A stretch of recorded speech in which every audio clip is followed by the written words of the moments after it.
Hozirgi kunda insonlarda global muammolarga aylangan soch to'kilishi. Sizlarga shuni tavsiya qilaman qizlar. Ya'ni soch to'kilayotganda qora sidana yog'i bilasizlar, ming dardga davo bo'lgani uchun bizda bunaqa qora sidana yog'li shampunlarimiz chiqqan. Odamlar spesial qora sidanalarni olib, yog'ini olib tayyorlashyapti, shampunga solib. Bu hammasi tayyor shampunga solingan. Ko'pchilik ovatida shampunga solib turib, tayyorlab, keyin boshligini yuvishadi. Yo'q, mana bu ichida 95% naturalni tayyorlangan.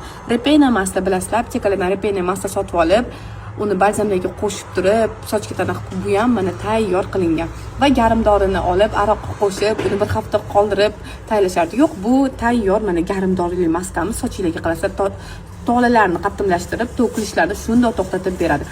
Va zo'r tarafi qizlar ozgina boshingizda qizdirish bo'ladi. Bosh qizigandan keyin boshdagi qon aylanishi yaxshilab, sochingizning to'kilishini to'xtatib beradi mana.